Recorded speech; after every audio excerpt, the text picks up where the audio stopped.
बेटा हमारा next topic है इंटरेस्ट ऑन ड्राइंग। ठीक है, इंटरेस्ट ऑन ड्राइंग के बारे में हम पहले भी डिस्कस कर चुके हैं, पर आज कुछ अलग डिस्कस करना है और इंपॉर्टेंट चीज है। इंटरेस्ट ऑन ड्राइंग आपके एप्रोप्रिएशन अकाउंट का एक पार्ट भी है, हाँ या ना, क्रेडिट साइड में आता है। अगर मैं आपसे कहूं कि अगर इंटरेस्ट ऑन ड्राइंग की अमाउंट आपने लिखने में गलती कर दी तो आपका आंसर भी गलत हो जाएगा, प्रॉफिट भी गलत बैठेगा। तो इसीलिए इंटरेस्ट ऑन ड्राइंग को पढ़ना इंपॉर्टेंट है। क्यों इंपॉर्टेंट है, आओ समझोगे तरीके से। क्या होता है इंटरेस्ट ऑन ड्राइंग? जब मालिक ड्राइंग करता है तो उस पर आप हम क्या करते हैं, इंटरेस्ट चार्ज करते हैं। क्वेश्चन ये रह जाता है कि मालिक, ड्राइंग क्या होती है? ड्राइंग वो जब अपना पैसा लेता है अपने पर्सनल यूज के लिए, लेकिन कोई अगर अपना पैसा ही अपने पर्सनल यूज के लिए ले जाए तो हम उस पर इंटरेस्ट चार्ज क्यों करें? वो तो पैसा उसी का ही है। तो क्वेश्चन ऐसा इसलिए बनता है, समझो क्यों। मेरा ड्राइंग जो होती है वो दो तरह की होती है, एक होती है परमानेंट ड्राइंग और एक होती है टेम्परेरी ड्राइंग। ठीक है, परमानेंट ड्राइंग जो होती है वो मालिक अपने किसमें से निकालता है पैसा? अपने ही लगाए हुए पैसों में से। जैसे फॉर एग्जांपल मालिक 5 लाख रुपए लगाए और आज उसका मन है कि मैं 1 लाख रुपए इसमें से निकाल लेता हूं, तो अब बिजनेस में उसके कितने पैसे होंगे? बस 4 लाख। ठीक है, तो बेटा जब वो अपने ही कैपिटल में से ड्राइंग करता है तो उसे परमानेंट ड्राइंग कहते हैं, और परमानेंट ड्राइंग के ऊपर इंटरेस्ट चार्ज नहीं करते हम, मतलब इंटरेस्ट ऑन ड्राइंग इस पर ही लगता। ठीक है, क्योंकि वो अपना ही पैसा निकाल रहा है। समझ में आ गया? तो इंटरेस्ट ऑन ड्राइंग इस पे हम नहीं लगाएंगे। अब बात आती है ये कौन सी ड्राइंग है? टेम्परेरी ड्राइंग है। टेम्परेरी ड्राइंग क्या होती है? देखो, 1 अप्रैल से बिजनेस स्टार्ट होता है हमारा, हर फाइनेंशियल ईयर कब से स्टार्ट होता है और पूरे साल चलता है, और कब फिनिश होता है वो? 31 मार्च को। इस साल एक नेट प्रॉफिट निकलता है और वो सीधा किसमें जुड़ जाता है? मालिक के पैसों में, मतलब कैपिटल में। इसका मतलब है लास्ट में नेट प्रॉफिट निकलेगा, और लास्ट में निकलता है 31 मार्च को, क्योंकि फाइनल अकाउंट 31 मार्च को ही बनता है और लास्ट में निकलता है। और उस नेट प्रॉफिट को हम किसमें जोड़ देते हैं? कैपिटल, क्योंकि वो मालिक का ही पैसा है। मालिक का नेट प्रॉफिट मालिक को दे दिया आपने, है ना। लेकिन क्या नेट प्रॉफिट फर्म ने साल के एंड में ही कमाया था? क्या प्रॉफिट हर दिन नहीं कमाया फर्म ने? हर दिन बिजनेस हुआ ना, सेल परचेज हुआ, हर दिन कमाया, पर निकाला कब आपने? कैलकुलेशन कब करी? साल के एंड में। समझ में आया? अब क्या हुआ, जो डेली बेसिस पे पैसे की जरूरत पड़ रही थी, डेली बेसिस पे जो थोड़े रिवेन्यू जनरेट हो रहे थे, इनकम जनरेट हो रही थी बिजनेस की, वो सारे कैश या कुछ भी कहां रखे हुए थे? गल्ले में, जिसको बिजनेस डेली बेस पे यूज भी कर रहा है, हाँ या ना। रॉ मटेरियल लाने में, फिर सामान बेचेगा, फिर पैसा आएगा, फिर ऐसे कहते हैं वर्किंग कैपिटल, जो पैसा डेली बेस पे बिजनेस में यूज होते जा रहा है। अगर मैं 10 की चीज लेके आके 20 की बेच रहा हूं तो मुझे 20 मिलेंगे। अब 20 के अंदर मेरी इनकम है या नहीं है? वो सब पैसा किसमें रखा हुआ है? गल्ले में रखा हुआ है। अब इसका नेट प्रॉफिट कब निकलेगा? साल के एंड में। इसका मतलब मालिक को नेट प्रॉफिट साल के एंड में मिलता है। लेकिन अगर मालिक ने बीच में कभी उस गल्ले में से पैसे निकाल लिए तो क्या वो मालिक का है? मालिक का तो कब बनता है? साल के एंड में। अभी तो फर्म का ही है ना, अभी जितना भी उसमें इनकम है, क्योंकि अगर 10 की चीज 20 में बेच रहे हो तो 10 रुपए तो कमा रहे हो, वो 10 रुपए भी उस गल्ले में पड़े हुए हैं, वो सब किसका है अभी इस टाइम पे? फर्म का है। किसका है? और मालिक अगर अपने यूज के लिए उसी में से ही पैसा ले जाए तो ये कौन सी ड्राइंग है? टेम्परेरी, क्योंकि वो उस टाइम मालिक का नहीं है, वो फर्म का है। मालिक का है वो पैसा, पर कब है? साल के एंड में है। समझ में आया? अभी किसका है? वो फर्म का है, वो वर्किंग कैपिटल है जिसको फर्म डेली बेस पे यूज करता है। अब फर्म क्या बोलेगा? अरे ये तो पैसा अभी हमारा ही है, ये तो वर्किंग कैपिटल हमारी। अब तुम वर्किंग कैपिटल में से अगर क्या ले जाओगे? ड्राइंग करोगे, तो हम तुम पे क्या लगाएंगे? इंटरेस्ट लगाएंगे। क्लियर हो गया? तो हम इंटरेस्ट कौन सी ड्राइंग पे लगाते हैं? टेम्परेरी ड्राइंग पे। और ये क्या होता है? जब बिजनेस जो मालिक है वो डेली बेसिस पे जो पैसे यूज किए जा रहे हैं उनको यूज करता है अपने पर्सनल लाइफ के लिए, तो उसको हम ड्राइंग कहते हैं, और उसी पे हम क्या लगाते हैं? इंटरेस्ट लगाते हैं। क्लियर? लेकिन बात यह है, पूरा सेंटेंस का नाम क्या लिखा है यहाँ पे? Interest on drawing. अब मुझे इंटरेस्ट निकालना सिखाना है आपको। इंटरेस्ट कैसे? देखो, एक पर्सन है, एक मालिक है, ध्यान सुनना चीज। एक मालिक है जो 1 अप्रैल को, मतलब पहले ही दिन उसने कुछ पैसे निकाल लिए। किसमें से? वर्किंग कैपिटल में से। मतलब कौन सी कैपिटल, कौन सी ड्राइंग होगी? टेम्परेरी। अब उसने पहले ही दिन 20,000 रुपए निकाल लिए। कितने? समझ में आया? पार्टनरशिप डेट में इंटरेस्ट ऑन ड्राइंग जो है वो 10% का है। पार्टनरशिप डेट में कितना परसेंट है? 10% का इंटरेस्ट ऑन ड्राइंग है। अगर मालिक कभी ड्राइंग करता है तो हम उस पर कितना चार्ज करेंगे? अलाउ होता है देना और चार्ज होता है लेना, तो हम लेंगे उससे इंटरेस्ट। ठीक है, कितना? अगर मैं आपसे कहूं कि एक मालिक की डेट दे रखी है ड्राइंग की, तो आप निकाल सकते हो उसकी इंटरेस्ट कितने महीने निकलेगी? पूरे साल की निकलेगी ना? हाँ भाई, क्योंकि डेट दे रखी बेटा कब की, तो उस बंदे ने हमारा पैसा पूरे साल यूज किया है, अप्रैल से मार्च तक, तो हम उससे इस अमाउंट पे क्या ले लेंगे? इंटरेस्ट लेंगे। कितना परसेंट? 10% पूरे साल का। जब पूरे साल का होता है तो आगे मंथ लिखने की जरूरत नहीं पड़ती। समझ में आया? अगर उस बंदे ने अक्टूबर में फिर पैसे निकाल लिए, मतलब उस 10,000 तो लेके 20,000 तो लेके चला गया था, फिर उसने अक्टूबर में दोबारा पैसे निकाले थे, अक्टूबर में फिर पैसे निकाले थे कितने? 50,000। बताओ इस ड्राइंग की भी डेट है क्या? इसमें भी लगाओगे इंटरेस्ट? साल के एंड में फिर लगाओगे इंटरेस्ट? पूरे साल लगाओगे? अब तुम मुझसे क्या बोलोगे? देख तूने एक और ड्राइंग भी करी थी, तो उस पर भी हमें क्या दे? इंटरेस्ट दे। 50 का 10% कितने महीने का? 6 महीने का। हाँ या ना? हाँ या ना? अच्छा, तभी आपको याद आया कि इसने एक और बार भी ड्राइंग करी थी। भाई घर चलाने के लिए पैसा ले सकता है वो। उसने एक और बार भी ड्राइंग करी थी, पर कब करी थी इस बार? 1 नवंबर में। कितने रुपए की मान लो? 60,000 की। क्या तुम्हें इस पे भी इंटरेस्ट लगाना चाहिए? कितने महीने का लगेगा? अब 5 महीने लगेगा। कितना? 10%। कितने महीने का? 5 महीने का। तो बेटा आप ना हर ड्राइंग पे अलग अलग इंटरेस्ट निकाल रहे हो, या एक पे निकालोगे, 2 पे छोड़ दोगे? भाई ड्राइंग है, मतलब उसे टेम्परेरी ड्राइंग करी है, जब जब तक उसने आपका पैसा लेके गया है, आप तब तक उसका हर ड्राइंग पे क्या लगाओगे? इंटरेस्ट लगाओगे। हाँ या ना? अच्छा, मुझे आप ये बता सकते हो कि इन ड्राइंग के बीच में कितने महीने गैप है? पहले ड्राइंग के बीच में कितने महीने गैप है, और दूसरे ड्राइंग के बीच में कितने महीने का? 1 महीने गैप है। क्या गैप सेम है? क्या अमाउंट सेम है? दोनों में से अगर दोनों चीज मैच कर जाती है, मतलब गैप भी सेम और अमाउंट भी सेम, तो एक अलग टॉपिक बनेगा। पर अभी फिलहाल ना अमाउंट सेम है और ना ही गैप सेम है, तो बेटा इसे कहते हैं इर्रेगुलर बेसिस पे ड्राइंग करना। मतलब मालिक ने ना इर्रेगुलर ड्राइंग करी है। इर्रेगुलर से कहते हैं जहां गैप भी सेम ना हो बीच में और अमाउंट भी सेम ना हो। अगर गैप सेम है, अमाउंट अलग है, तो भी इर्रेगुलर। ठीक है, और अमाउंट सेम है पर गैप सेम नहीं है, तो भी इर्रेगुलर। दोनों चीज होनी चाहिए सेम सेम। गैप मतलब हर ड्राइंग के बीच में कितना गैप है? यहां कितना गैप है और यहां कितना गैप है? अगर इसे मैं 6 महीने बाद ही कर दूं, मतलब यहां पे सीधा कर दूं कितने महीने, 31 मार्च कर दूं, इसे 31 मार्च, तो 6 महीने हो जाएगा ना, पर तब भी रेगुलर नहीं होगा क्योंकि अमाउंट सेम नहीं है। रेगुलर होने के लिए क्या होना चाहिए? अमाउंट भी सेम, गैप भी सेम। तो ये कौन सा कॉन्सेप्ट है? इर्रेगुलर। इर्रेगुलर में आपको हर ड्राइंग पे अलग इंटरेस्ट निकालना पड़ेगा। अगर 5 ड्राइंग भी दे रखी होंगी तो पांचों पे रफ में क्या करना पड़ेगा? इंटरेस्ट निकालना पड़ेगा। अब एक बंदे के 3 इंटरेस्ट निकलेंगे ना? एक बंदे कितने इंटरेस्ट निकलेंगे? 3। और जब आप एप्लीकेशन अकाउंट बनाओगे तो बताओ इंटरेस्ट ऑन ड्राइंग कहां लिखते हो? इस तरफ प्रॉफिट के नीचे bye interest on drawing x का, तीनों का जो इंटरेस्ट निकल जाएगा, तीनों का, उस अमाउंट को प्लस करना है, लिख देना। तो इंटरेस्ट ऑन ड्राइंग का एक कॉन्सेप्ट भी है प्रॉपर। कौन सा टॉपिक है ये? इर्रेगुलर। कैसे पता चला? अमाउंट भी सेम नहीं है, गैप भी सेम नहीं है। ठीक है, ऐसे में क्या करना पड़ता है हमें? हर ड्राइंग पे हर बार इंटरेस्ट कैलकुलेशन करोगे रफ में या वर्किंग नोट में करना, और वहां पे तीनों का इंटरेस्ट निकाल के यहां लिखना है। क्लियर? समझ में आ गया? लेकिन इससे आसान तरीका बताता हूं मैं आपको। आसान ये है रेगुलर वाला। अभी रेगुलर क्या होता है समझो। रेगुलर बेसिस पे ड्राइंग क्या होती है, ये आपको लिखना नहीं है।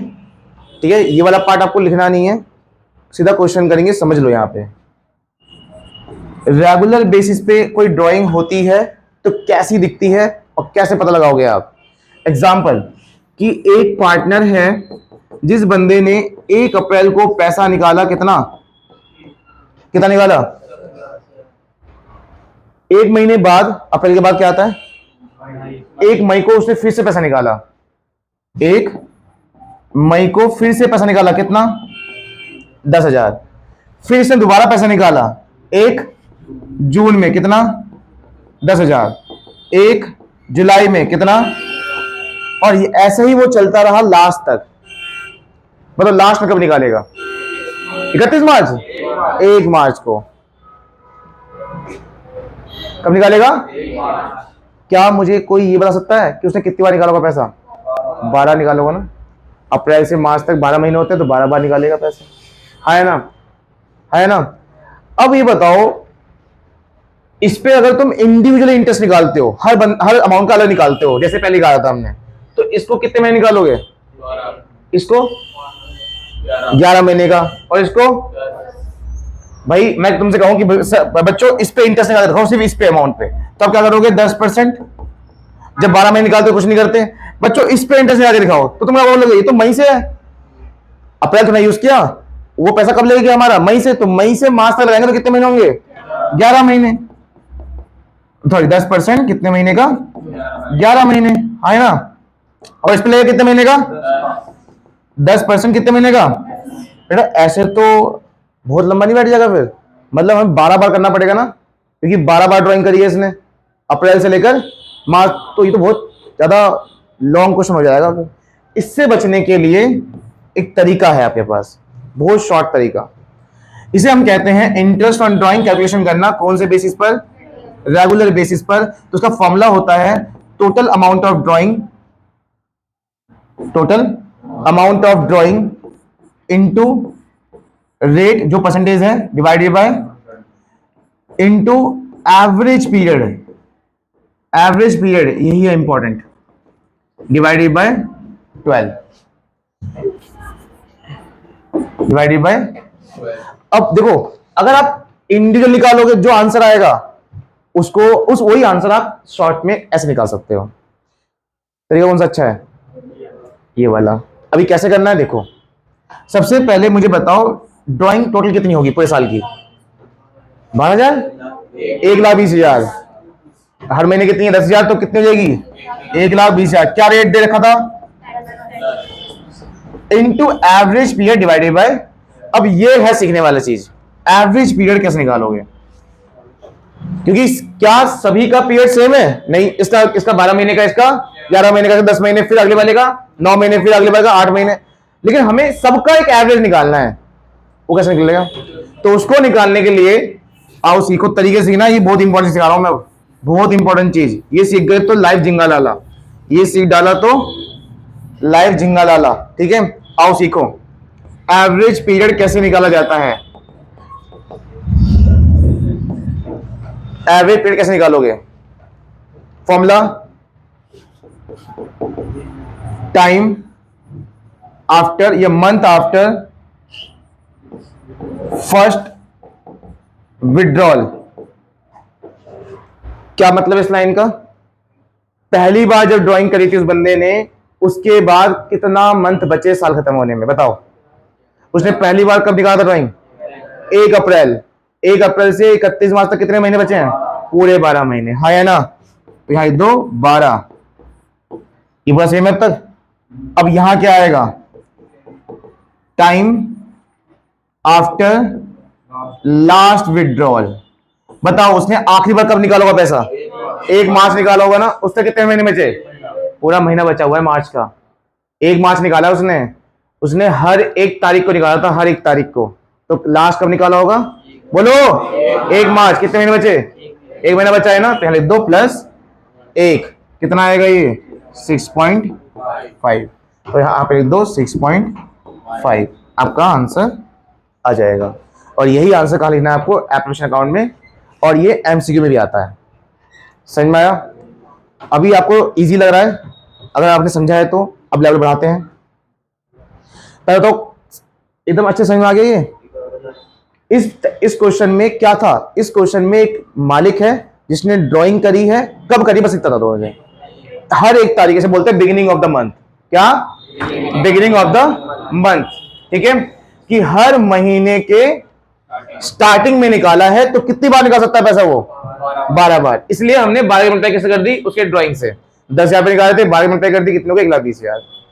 समझ में आया? अच्छा कई बार ना पूरे साल ऑलरेडी दे रखी होती है कि हर महीने निकाला था और टोटल इतना निकाल चुका है, तो उससे हम 12 की मल्टीप्लाई नहीं करेंगे, डायरेक्ट लिख देंगे, ठीक है। ये तो पता ही क्या होता है परसेंटेज। मेन क्या सीखना है आपको, एवरेज पीरियड। अब इसके लिए फॉर्मूला है, पहली बार कब निकाला बच्चे कितने समय, बताओ पहली बार कब निकाला उसने, 1 अप्रैल। कितना टाइम बचा, पूरे कितने मंथ बचे पूरे साल होने में, पूरे 12 महीने, इसलिए लिख दिया मैंने 12। लास्ट विड्रॉल के बाद कितना समय बचा, लास्ट विड्रॉल मतलब लास्ट में कब निकाला होगा उसने, 1 मार्च को। कितने मंथ बचे, 1 महीना, डिवाइडेड बाय 6, 13 डिवाइडेड बाय 2 कितना आएगा, वहां पुट कर दिया, ठीक है बेटा। इसे बोलते हैं beginning of every month, beginning of. तो अगर आपके एग्जाम में एमसीक्यू में आ जाए कि बिगिनिंग ऑफ एवरी मंथ का एवरेज पीरियड क्या है, वो इसने अमाउंट नहीं पूछा, क्या पूछा है, बस बिगिनिंग ऑफ एवरी मंथ का एवरेज पीरियड क्या है, तो आपका आंसर क्या होगा, 6.5। क्लियर। और भूल भी गए तो आपको आता है कैसे निकालना है। अभी इसमें 12 केसेस हैं, अभी 1 हुआ है, ठीक है, रुक जाओ। आ रहे ना, आ रहे भैया, वहीं आ रहे हैं, वहीं आ रहे हैं, वहीं आ रहे हैं, वहीं आ रहे हैं। अभी हम मंथ की बात करते हैं, ठीक है। अगर ये बंदा, सुनो ध्यान से, अगर ये बंदा, इसका चूल्हा है हमें परेशान करने की, अगर ये बंदा हर महीने के 15 को निकालता, निकाल सकता है या तुम उसे रोकोगे, वो कह रहा नहीं भैया मेरी तो बेटी की फीस जाती है 16 तारीख को, मैं तो 15 तारीख को पैसे निकालूंगा, ठीक है। हर महीने कब निकाल रहा है, कितने बार निकालेगा पैसा, 12 बार निकालेगा, तब भी अमाउंट कितनी आएगी, 1,20,000। रेट क्या रहेगा, 10, पर एवरेज पीरियड अब ये नहीं होगा, क्यों, लगाओ फॉर्मूला, ठीक है। एवरेज पीरियड अब ये नहीं होगा, क्यों, मुझे बताओ पहली विड्रॉल कब होगी, 15 अप्रैल। कितने महीने बचे साल खत्म होने में, सही सोचना, 11 महीने 15 दिन, 11 महीने, इसे बोलेंगे 11.5 महीने, है ना, क्योंकि अप्रैल का भी आधा महीना है वो, प्लस बचे कितने और महीने, 11। अप्रैल तो खत्म हो गया आधा महीना करके, तो बचे 11 महीने और प्लस ये 15 दिन, कितने हो गए, 11.5 महीने। क्या लिखो, कितने महीने, 11.5। लास्ट विड्रॉल के बाद, लास्ट विड्रॉल कब होगी अब, 15 मार्च को। बचे कितने महीने अब, कितने महीने बचे, पूरा महीना बचा या आधा महीना बचा है, आधा, मतलब क्या लिखोगे, 0.5 डिवाइडेड बाय 2 कितना आएगा, क्या लिखोगे यहाँ पे, 6। तो इसका एक आंसर है, लिखा आएगा, 16 दिन बचे हो तो भैया इतना नहीं करना, ठीक है, हाँ 16 महीने की, मतलब ऐसे निकाल रहा है वो कि 14 को निकाल रहा है पैसा, है ना, उसके लिए भी तरीका है, बाद में बताऊंगा, पहले आसान सीख लो। उसमें डे के हिसाब से लेगा, फिर डे के हिसाब से, फिर यहाँ पे ना 12 मिनट नहीं होगी, फिर यहाँ पे 300 पैसा लग जाएगा, मतलब अब उसमें तो चुलती है, अब भी चुल लगी है, यहाँ पे 300 कर दिया इसे, वैसे सही है क्वेश्चन, पहले आसान आसान से सीख लो, है ना, फिर हम टिक पे जाएंगे। अच्छा ठीक है, ये पॉइंट समझ में आ गया। इसे बोलते हैं बेटा मिड ऑफ एवरी मंथ। तो एग्जाम में अगर आता है कि मिड ऑफ एवरी मंथ में कोई बंदा पैसा निकालता है तो उसका एवरेज पीरियड क्या निकल के आएगा, 6। अब आते हैं एंड ऑफ एवरी मंथ, क्या मतलब हुआ इसका, हर महीने के लास्ट में, हर महीने के, अब भी तो 12 बार निकाल सकता है पैसा, है ना, 30 अप्रैल, 31 मई, हर महीने के लास्ट बार निकालेगा तो कितने पैसे, कितने बार निकालेगा, 12 बार निकालेगा, तब भी कितनी अमाउंट हो जाएगी, बोलो 1,20,000। 10% के हिसाब से क्या एवरेज पीरियड 6.5 या 6 आएगा इस बार, नहीं, क्यों, हिसाब लगाओ कि बेटा पहली बार उसने कब निकाला होगा पैसा, 30 अप्रैल, आया ना, कितने महीने बचे अब, पूरे 11 महीने, अप्रैल तो खत्म ही हो गया ना पूरा, कितने महीने बचे, इसको सीख डाला तो लाइफ झिंगा डाला से, ध्यान सुन लो। अप्रैल 30 को पैसे निकाला तो महीने कितने बचे, पूरे 11 महीने, कितने बचे, लास्ट विड्रॉल कब होगी, क्या मतलब क्या लिखा है, टाइम आफ्टर लास्ट विड्रॉल कब होगी, 31 मार्च। कुछ बचा, सोचो कुछ बचा 31 मार्च के बाद, खत्म हो गया ना साल, तो क्या लिखोगे इसका आगे, फिर डिवाइडेड बाय क्या आएगा इस बार, इसे बोलते हैं एंड ऑफ एवरी मंथ, ठीक है। 3 केस हो गए, 12 केस थे, 3 केस हो गए, कोई बड़े बड़े केस तो नहीं है, सारा खेल इसी का ही तो है। चलो, तो आपने अभी बेटा बेटा क्या पढ़ा आपने, कि अगर कोई बंदा मंथली पैसे निकालता है बिगिनिंग में तो आंसर कितना आ रहा था, मिड में निकाला तो कितना आया, और एंड में निकाला तो कितना आया। ये 3 केस हो गए बेटा, ठीक है ना। अब आते हैं बेटा किस पे, क्वार्टरली। अगर कोई बंदा हर 3 महीने पैसे निकाले तो कितना निकाल सकता है वो, 4 बार। अब इस 3 महीने में 3 केस हैं, बिगिनिंग, मिड और, मैं आपको मंथ लिख के दिखा देता हूं, आपको मसाइल मंथ याद ना हो, आपने फर्स्ट सेकंड क्लास में नहीं पढ़ा होगा। अप्रैल, मई, जून, ये है पहला क्वार्टर। जुलाई, अगस्त, सितंबर दूसरा क्वार्टर। अक्टूबर, नवंबर, दिसंबर तीसरा क्वार्टर। जनवरी, फरवरी, मार्च चौथा क्वार्टर। 4 क्वार्टर हो गए ना। तो बेटा अगर कोई बंदा हर क्वार्टर में एक बार निकाले तो कितना निकाल सकता है। तो अगर मैं ये कहूं कि 40,000 रुपए निकाल रहा है वो एक बार में, नहीं 30,000 रुपए, सॉरी, कितना निकाल रहा है वो, 30,000 रुपए निकाल रहा है एक बार में, तो पूरे साल कितने अमाउंट हो जाएगी, 1,20,000। वो मैंने ऑलरेडी लिख रखा है यहाँ पे, ठीक है। तो टोटल अमाउंट ऑफ ड्राइंग कितनी हो गई, 1,20,000। अब कहेगा हवाबाजी कर रहे हैं, ठीक है बेटा। तू घर जाएगा ना और तू बोलेगा भैया पैसा अंदर है, तो वो कहेगी कोई नया चीज ना है। आपकी सिस्टर सबसे पहले होती थी हर बैच में, कोई हो ना हो, ठीक है। अब ये चीज रिकॉर्ड हो रही है, कोई बात नहीं। जो ऑनलाइन पढ़ रहा होगा, कोई तो पढ़ रहा होगा, उसको लगेगा कि चलो ऑफलाइन बैठ जाते हैं, वहां मजाक तो होता है, ठीक है। चलो ये देखो, सीधे हो जा, घुस जाओ उसमें। हाँ जी बेटा, 30,000 रुपए हर, सुन लो 30,000 रुपए हर क्वार्टरली हो रहा है, तो पूरे साल में कितने हो गए, क्योंकि 4 बार निकालेगा पैसा, कितने हो गए, परसेंट अभी वही होगा, पर इस बार एवरेज पीरियड कुछ और निकलेंगे। अब देखो क्वार्टरली में भी 3 केस होते हैं, बिगिनिंग, मिड और। क्वार्टरली का बिगिनिंग क्या होता है, क्वार्टरली का बिगिनिंग क्या होता है, अप्रैल 1 तारीख, जुलाई 1 तारीख, अक्टूबर 1 तारीख और जनवरी 1 तारीख। समझ में आया बिगिनिंग क्या होता है। अब क्वार्टरली का बिगिनिंग क्या समझ में आ गया। एक बार एफ बंद कर दे, मैं बहुत अच्छा से पढ़ा रहा हूं मुझे। तो क्वार्टरली का बिगिनिंग क्या होता है, समझ में आ गया। अप्रैल 1 तारीख, बोलो, जुलाई 1 तारीख, अक्टूबर 1 तारीख और जनवरी 1 तारीख। समझ में आया। तो क्वार्टरली का बिगिनिंग से कहते हैं। अब बताओ पहली बार कब निकालेगा पैसा, अप्रैल 1 तारीख। कितने महीने बचे पूरे साल खत्म होने में, अप्रैल 1 तारीख है, पूरा साल, महीना, पूरा साल बच गया। तो यहां क्या लिख दूं बेटा मैं, यहां पे 12 तो 12। चलो अब बताओ लास्ट विड्रॉल कब है आपकी, जनवरी 1 तारीख, हाँ है ना। कितने महीने बचे, 3 डिवाइडेड बाय कितना आएगा, 7.5 क्या आ गया यहाँ पे, और यहाँ पे कितना आएगा फिर। समझ में आया। तो ये समझ में आ गया कि क्वार्टरली का बिगिनिंग किसे कहते हैं। 1 अप्रैल, 1 जुलाई, 1 अक्टूबर, 1 जनवरी। पहली बार ड्राइंग 1 अप्रैल की और लास्ट ड्राइंग 1 जनवरी की, ठीक है। पहली बार में कितने महीने बचे, 12 महीने, और लास्ट में कितने महीने बचे, 3 महीने। अब आते हैं हम किस पे, क्वार्टरली का। कोई है जो बता सके मुझे इसका मिड क्या होगा।